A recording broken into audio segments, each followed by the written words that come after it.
Resident Evil Survival Unit is a mobile app game released in the fall of 2025.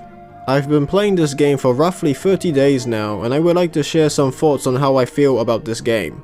Right now, I'm at the point where I open the game and do my dailies, which take 10 to 20 minutes, and that's basically all there is to do most of the days.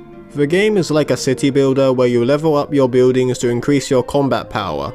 Currently, I'm at 4 million. Every time I open the game, I collect all my resources, which include food, lumber, iron, and oil. These items are used to further upgrade your buildings. You should constantly have a building being upgraded, but unless you pay, you can only have one building being constructed at a time. It also costs more materials and time every time you upgrade a building, which is normal for this type of game. Your main objective is to upgrade the mansion since no other building can surpass the level of it, which means you can't level up your troops or do research to add additional squads. Only after meeting the requirements can you further construct the mansion. I'm currently at level 18 and it takes more than 24 hours to complete one level up for some buildings. Luckily, there is a free way to speed up the construction by using speed up items. You can get these items by completing missions or from the resource warehouse.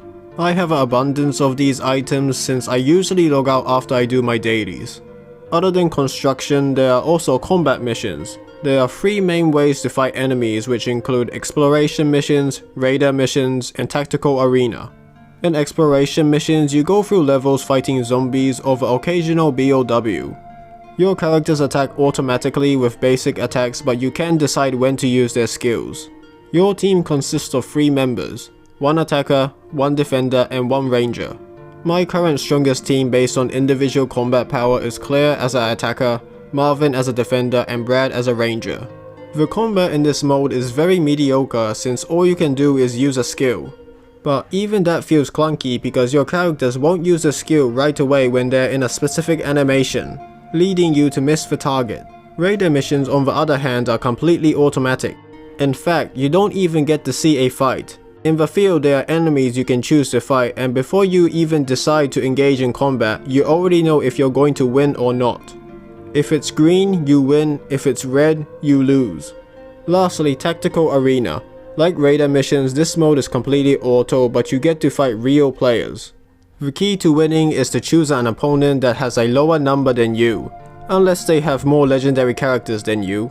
Speaking of legendary characters, let's talk about monetization because it's the biggest aspect that's keeping this game from being good.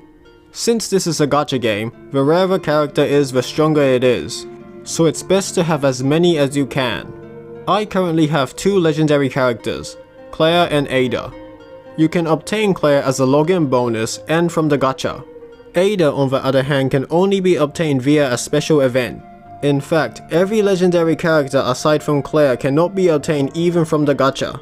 If you don't spend any money, Ada can only be obtained from the exclusive exchange event, Carlos from the Spin Your Luck event, Leon from the Aces Proof event, which you have to be in the top 10 ranking, which is probably impossible without spending money, and lastly Jill, who can only be obtained if you spend money.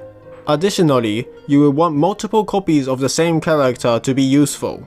To unlock a character, you need 10 files, but if you want them to have every skill, you will need to get 2 stars. You will need 5 additional files to unlock the middle skills, and 25 more to unlock the bottom skills, which will drastically enhance your character.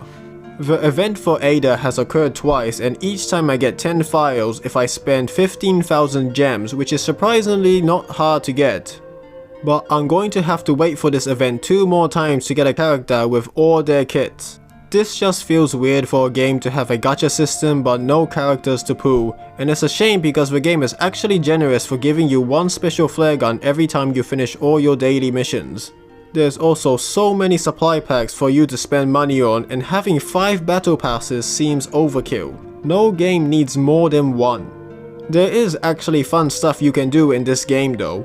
Early on in the game, you will most likely join an alliance. By joining an alliance, you will be able to team up and fight BOWs, get additional rewards from other players by completing an objective, or participating in events, even though the game does a terrible job of explaining what to do, and just overall becoming stronger. Would I recommend this game?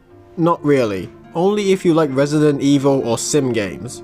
You could try playing the first hour of the game, since you get to play an actual short version of a Resident Evil game, where you can walk around, solve puzzles and shoot zombies with the game's original character. The story also won't hold you over. It's completely nonsense where they try to fit every major character in one place. What's even weirder is that Chris is not even in the base roster of the game. I'll give Resident Evil Survival Unit a 6 out of 10. Thank you for watching it this far in the video. If you liked it, please give a like and subscribe, and I hope to see you again in another video.